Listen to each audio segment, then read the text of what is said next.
Good morning, and good morning again. Happy Saturday to you.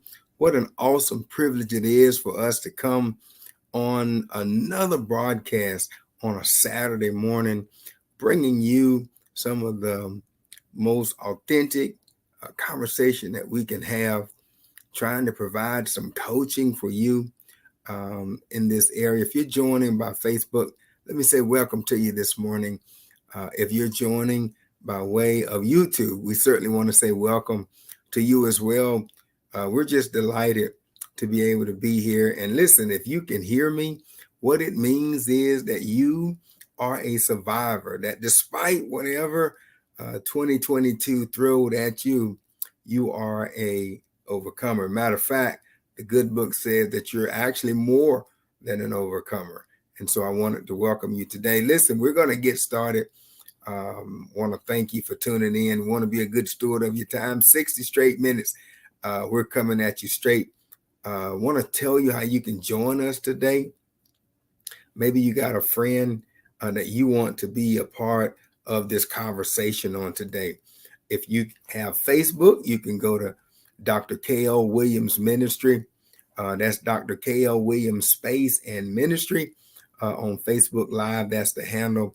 And you can also go to YouTube, Dr. K.L. Williams Space Ministry, and you can find us there as well. Keep in mind, if you have missed any broadcasts or you want to be able to catch up on a previous broadcast, or you want to hear it again, you can go to our YouTube channel, Dr. K.L. Williams Ministry, and you can search through all of the broadcasts that we have. Then at the bottom, your voice. I want to tell you that you can go to bit.ly/RealTalk Your Voice and put that into your browser. It'll take you straight to us, and it'll allow you to be able to talk directly to us. If there's another coaching series that you would like, topic, conversation, you want some coaching around, we'll get at it. If you'll just holler at us and let us know what you're interested in. Listen, 60 minutes every Saturday. It's addressing life's issues. Straight, honest, transparent conversation. But we always try to give you some practical tools to put in your toolbox to handle this thing called the work of life. Anyone can join. So I want to just tell you, let's get started on today. Welcome again to our 2022 Real Talk Life Issues Coaching Series. We've been at this ever since this time last year. We're just thankful that you've been able to hang out with us. Listen, we've made some amazing progress together, had some amazing straight conversations. Now, I want to tell you that you're in for a wonderful ride with us over these next couple of weeks. I want to invite you to do a little housekeeping with me, if you will. If you're listening today, I want you to think about somebody that might be able to be blessed. And I'm going to invite you to give them an opportunity. You can go right down to the bottom of your screen. There's a little button that says share. You'll click that button. Your friends will be able to hear and participate as well. And then we're going to ask you this morning, if you're hanging out with us, say amen or hello, happy new year, whatever you like. We'd love to know that you're hanging out with us today. I want you to put your seatbelt on, because our first topic on the top of 2023, we've talked about some of the other topics. We did a good review for you on last week. And I'm just going to invite you, because we have so much to cover today, that you would just go back and engage one of those sessions, particularly last week, because it gives you a way to reach us, as well as some of the topics that we've covered. And so on the top of 2023, we're going to start out talking about a topic that needs a lot of attention. I'm going to ask you to help me get the word out. We're going to be talking about the state of Black men in America. And when you realize it, what you're going to find is It goes all the way down the state of Black men in your home, on your job, in your church, and in your community. What affects one affects us all. It was Martin Luther King Jr., that the late Martin Luther King Jr., that said, injustice anywhere is a threat to justice everywhere. I want to tell you, we're going to get down and dirty, and I'm going to ask you to get your pad and pencils out. But more importantly, I'm going to ask you to consider trying to contact a Black brother and asking them to come and have a conversation around the state of Black men in America. I'm going to give you some staggering facts. Many scholars have already done the work. They've done the research, and I just want to bring it to you so that you can benefit from it. Let me tell you, we're going to be bringing in scholars, people qualified in their own right, to talk about various aspects around the state of Black men in America. And you may say, well, why is that important? Because there may be a Black male that's connected to you.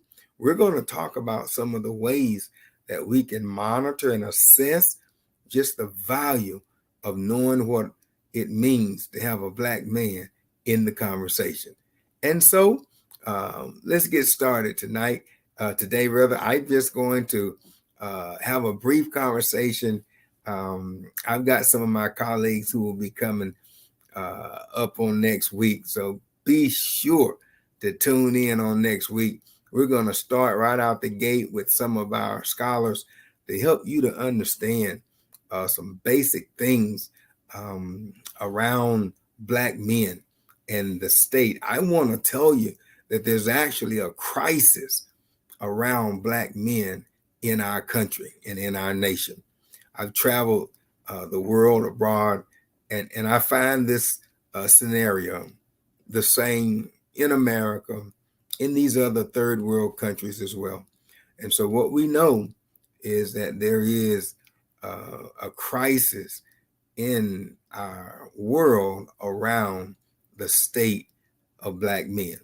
Now, I've chosen to just have a basic conversation with you today, and to let you know that when you talk about to be a Black male, you can say to be poor or either African American is to confront a daily bias and a deep held racism that exists in every social institution. This is from a quote from our booking college colleague, Camille Bussett.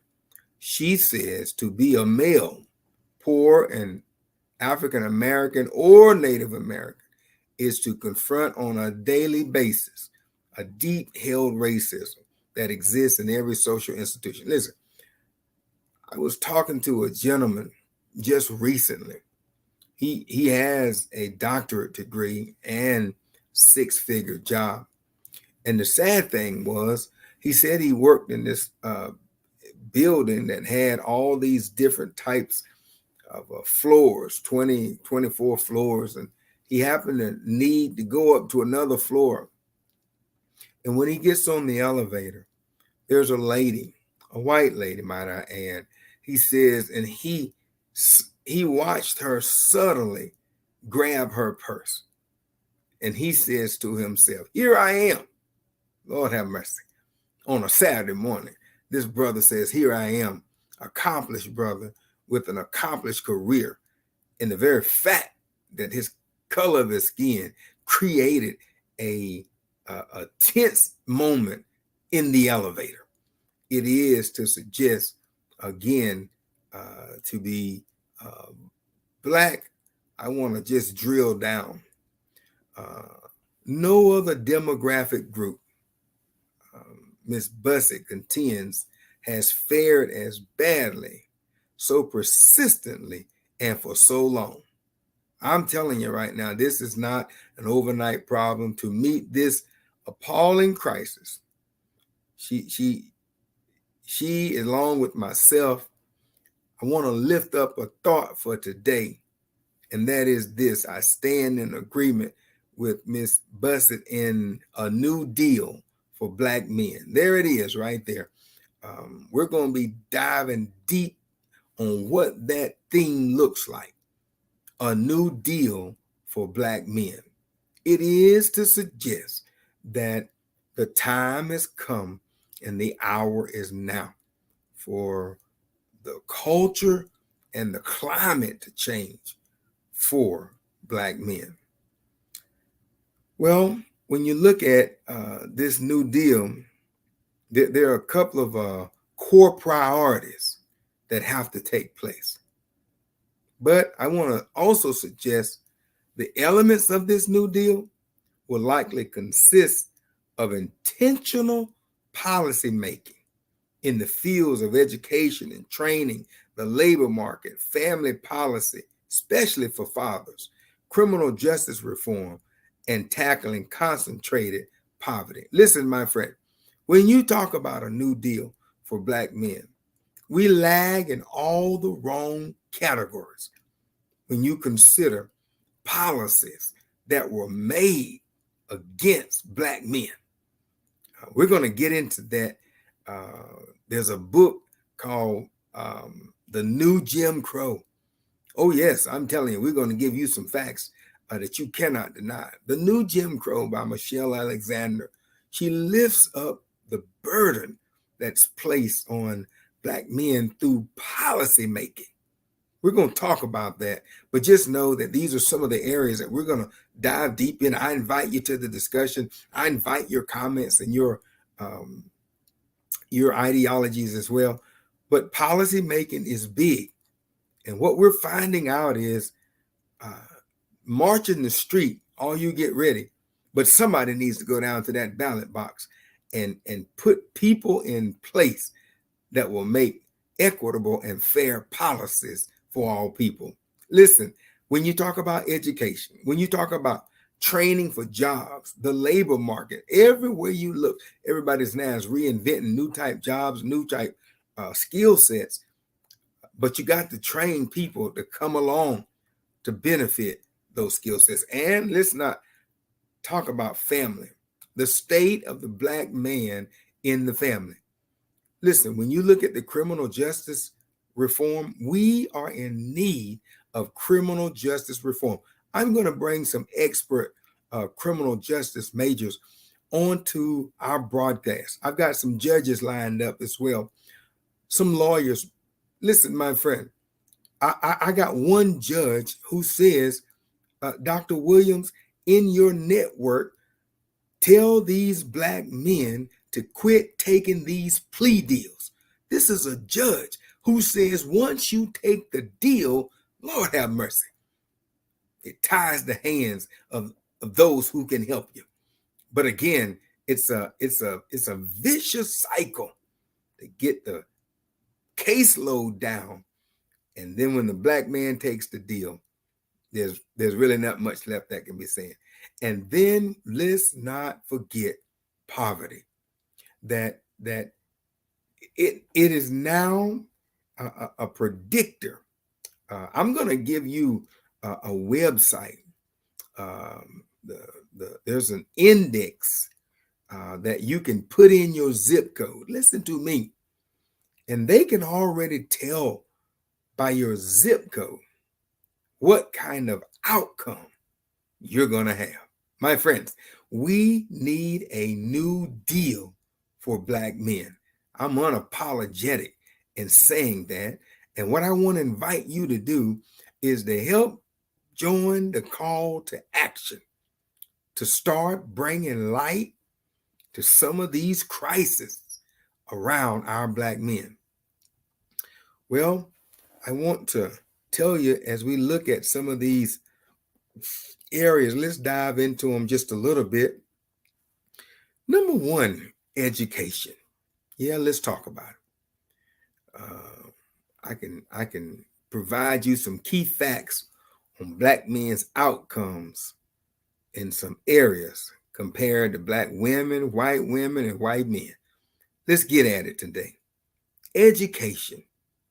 There was a study done by Pew Research that said in 2019, 28% of Black men ages 25 to 29 had a bachelor's degree or higher, compared to 30% of Black women, and watch this, and 40% of white men, and nearly half of white women, according to the National Center for Education Statistics. The gap is greater still at a higher education level. Only half as many Black men have a master's degree. The research showed that it was only 4%, as Black women had 9% and white men had 8%.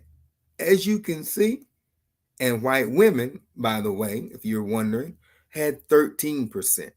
So you can see the Black male is at the bottom of education. And when you look at this education, you also have to look at the types of schools. I'm a 9-year educator, and I can tell you I've taught in a Title I school, and I've taught in a priority school, which is a school that is performing so low that the federal government has to come in and intervene. It's called a priority school.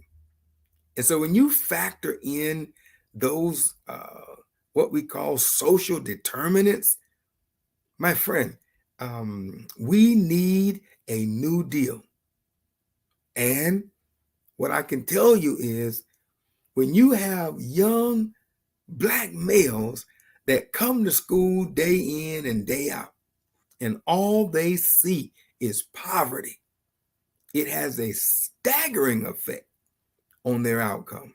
Oh, yes, there's one or two that may escape the reality, but the reality is when you subject a child to nothing but poverty, it takes a God above to miraculously raise their awareness. I can tell you that mentoring in those schools I saw had an astounding effect on those young Black boys in those poverty-stricken schools. And so what are we saying?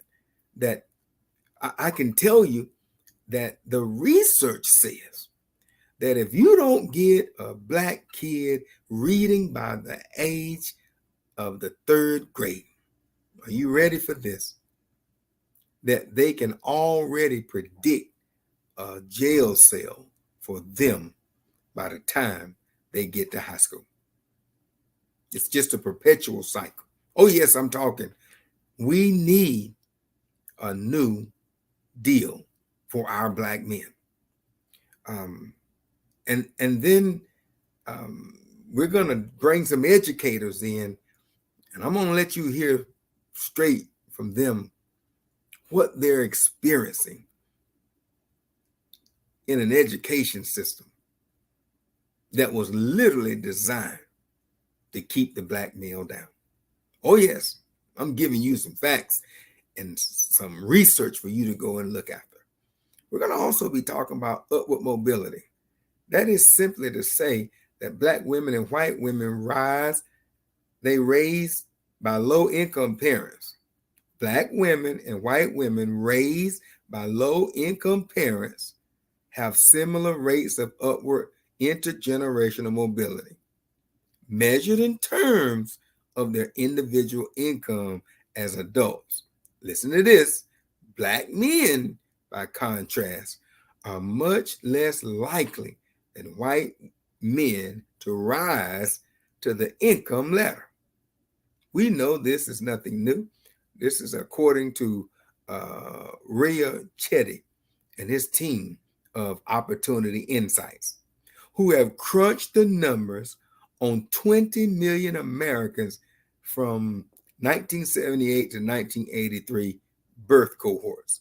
Listen, a third of white men raised by low-income parents end up in the top 40% of income distribution as adults compared, you ready, to only 19% of Black boys. When a Black male is brought up in low income, I'm telling you, it is the deprivation index.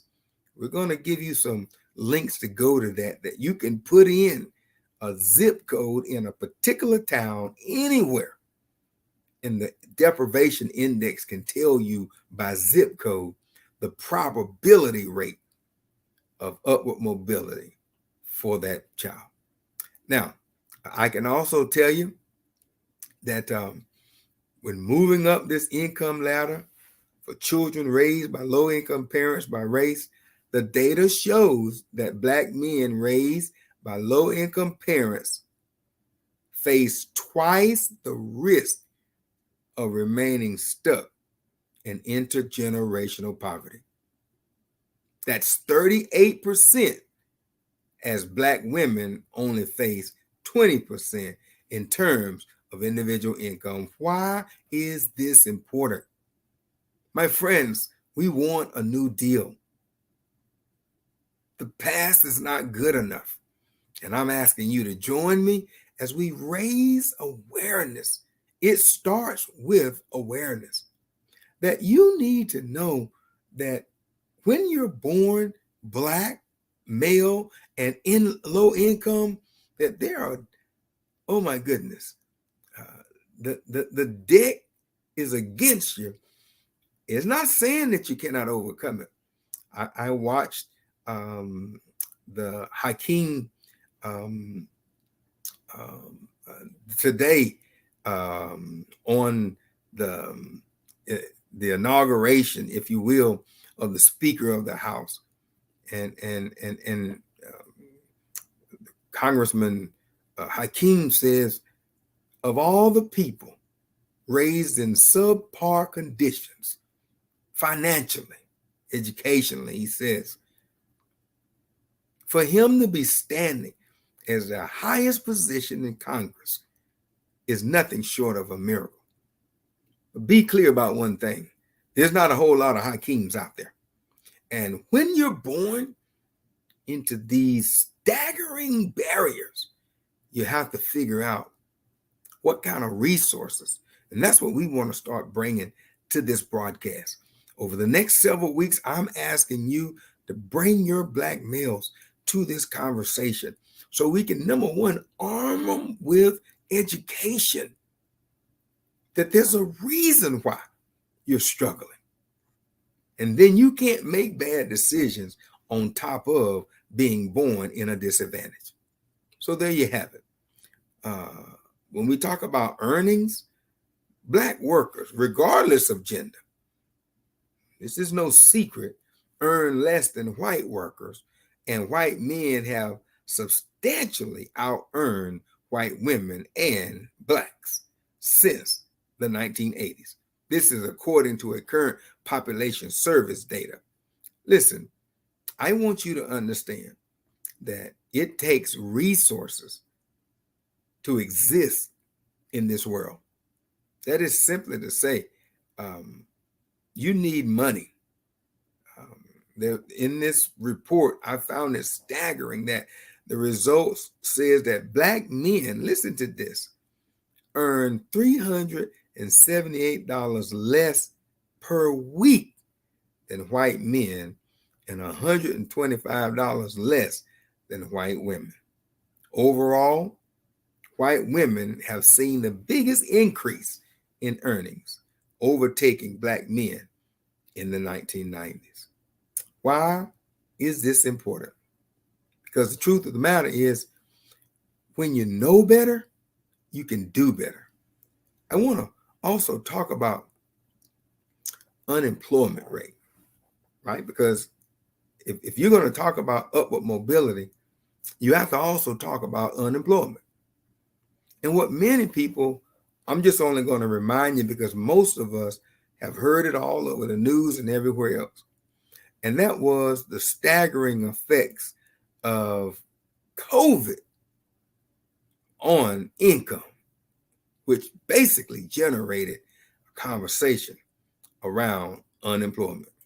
Who am I talking to? Listen, the report says that Black men have the highest unemployment rate of civilian, non-institutional Black and white men and women over age 20, according to the Bureau of Labor Statistics. You can find that stat right there, that there was a large race gap in unemployment. This is even before COVID swept the U.S. However, prior to March 2020, Black men consistently had among the highest unemployment rates of Blacks and white workers. Did you hear that? Black men, even before the pandemic, had the lowest employment rates and the highest unemployment rates. Unemployment shot up for everyone, we will agree, in April of 2020. As unemployment began to fall for most in June, Black men's unemployment rose and remained high through September. In September, 12.6% of Black men were unemployed, compared, you ready for this, to only 6.5 white men. They were doubling the unemployment rate. I want to tell you that the report says that Black men are twice as likely to be unemployed as white men. The last fact I want to just draw your attention to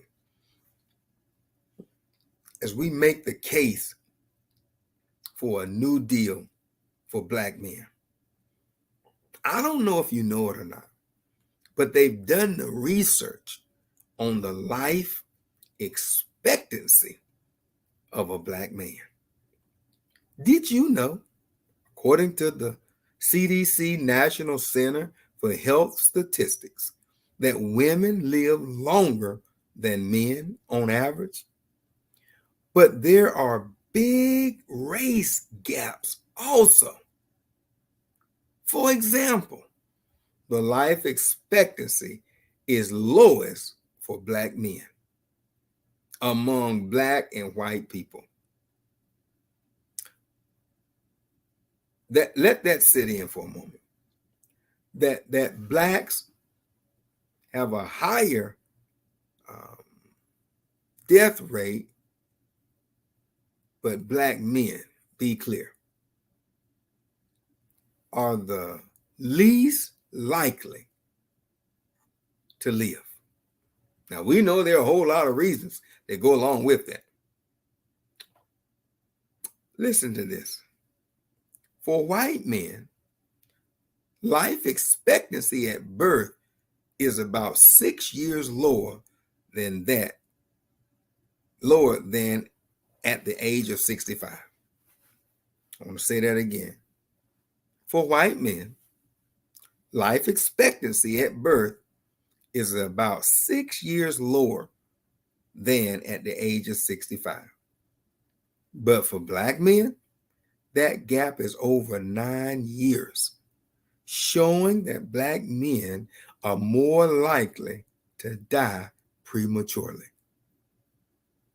There are so many barriers that you have to overcome when you're a Black male. Basically, what it's saying is that Black men die 4 years earlier than their white counterparts. And what we also know, as we follow this through, is the COVID deaths. Black men have been the most likely among Blacks and whites Americans to die of COVID at the rate, listen to this, of 2.4 times that of white men, according to the CDC data from July of 2020. The report argues that 80 of 100,000 black men in the U.S. had died of COVID by July the 4th. I'm telling you right now, the last thing that I wanted to just touch in on, as we said before, is the criminal justice. Black men face a much higher chance of being incarcerated, according to the Bureau of Justice data. What we find is that portions of the state and federal prisoners of each race and gender compared to the share of the U.S. adult population. Listen to this status.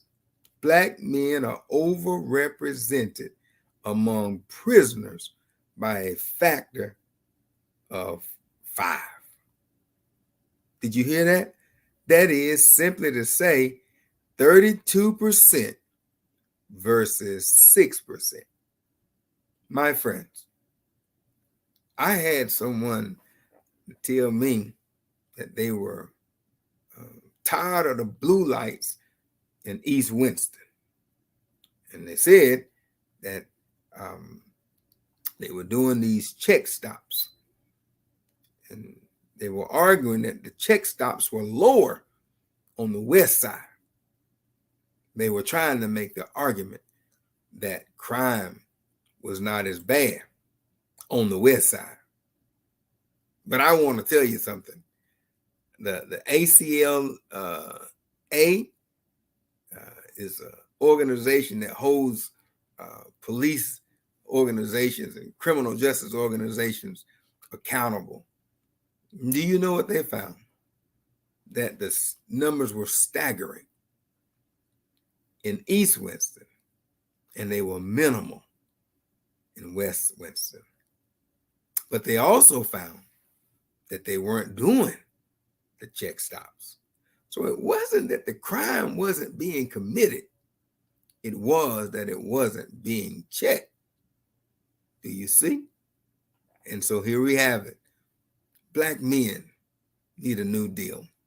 There's so much for me to talk about when you look at this notion around black men.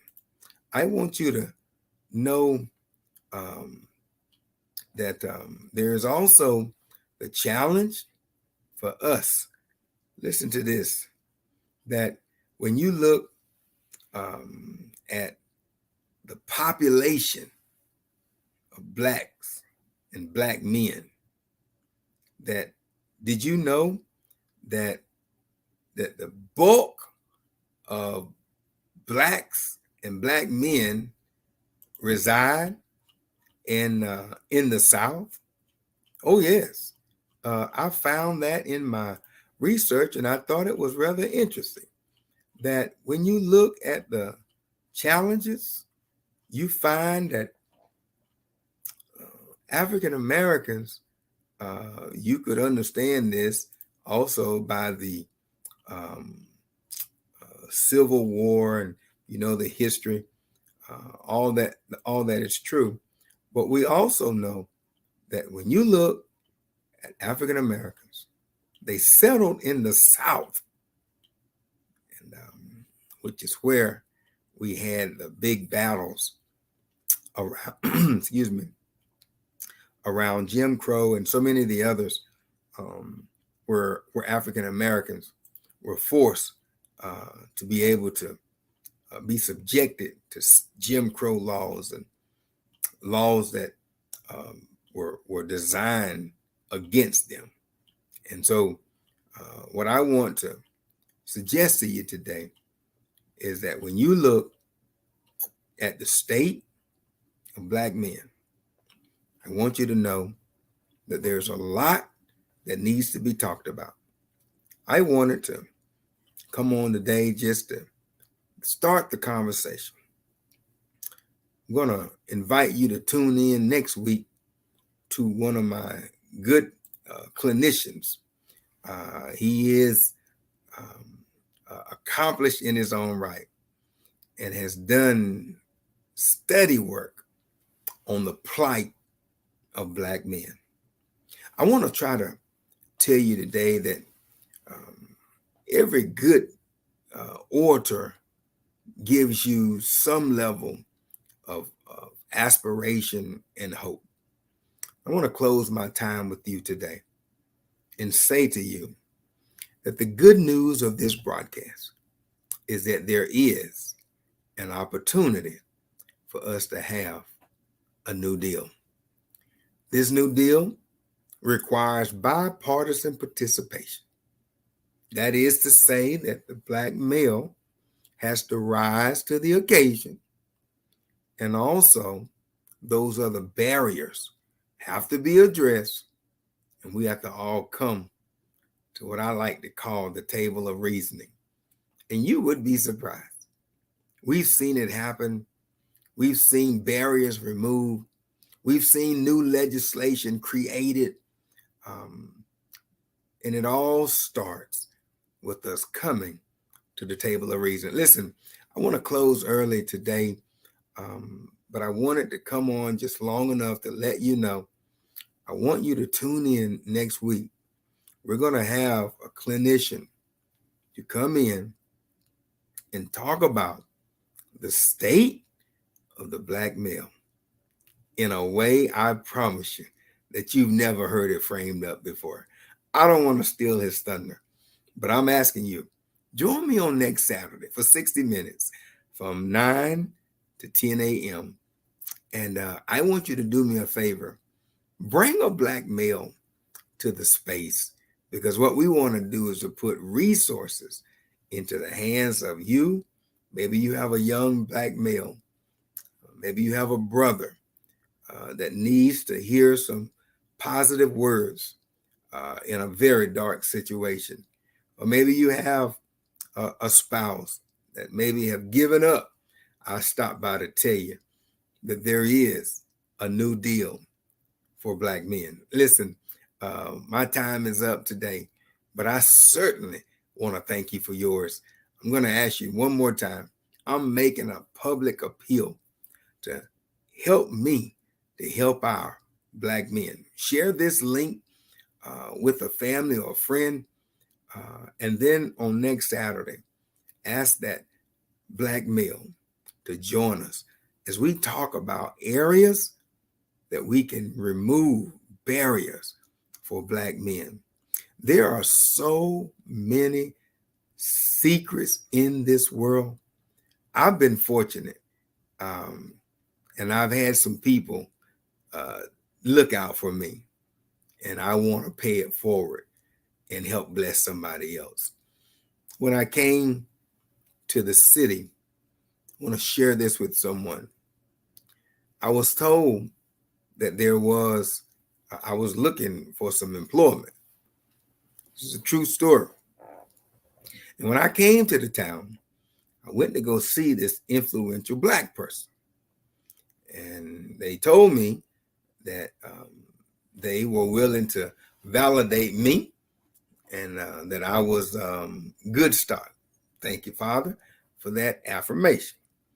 They said to me, they wrote on a piece of paper, I want you to go and call this person and tell them you want a meeting with them. And tell them I sent you. Let me help somebody today. I went, called the number. The person, just like clockwork, set me up a meeting. And when I got in the meeting, the person that sent me said, you tell that person that I said to give you a new opportunity in employment. Watch this. And the person said, you be sure to tell them that there's a system and you know about the system. Oh my goodness, I said. What I'm trying to help somebody is that it demonstrated to me that the new deal sometimes is just around the corner. I want to tell somebody today that it's not as bad as it seems, that this too shall pass. And I want to help you today that if you are willing to make one step. This God we serve and we represent, he makes another. Am I talking to anyone today who would be willing to be a witness that this God we serve, he specializes in doing the impossible? But I close by telling you this. I had a godson, and he was angry. Said the system was against him. Young black man. He was angry. And he said to me, I want a job. So I'm tired of out here living this life. So I asked him, I said, well, let me ask you a question. Have you put an application in? Tell me where you went to go put an application in. You know what the young man said? And I want to speak right into the camera and help somebody today. He said, I ain't put no application in because the system is against me. Heavenly Father, I shared with him, sir, how do you expect them to hire you when you haven't even put an application in? And then I said to him, you are your own enemy, because they might not hire you, but they can't stop you from being an entrepreneur. That's all I have for today. I want to thank you for your time. I want to tell you, don't you dare give up. We've got some great tips for you to get your black men a new deal. Can I pray with you today? This is a wonderful session, and I cannot wait for my friends and colleagues to come on this broadcast and talk with you. You'll be able to send questions in live and talk to them around recommendations and resources.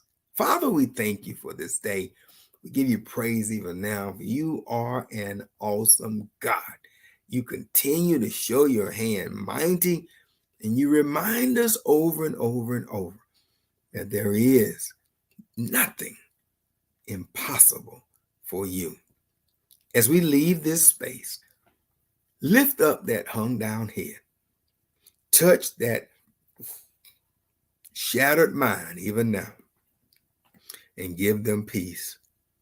That person who's on the brink of giving up, may you walk them back from that cliff and let them know that life is worth living. We thank you for these and all other blessings now, in the powerful, mighty, and magnanimous name of Jesus the Christ. Thank you.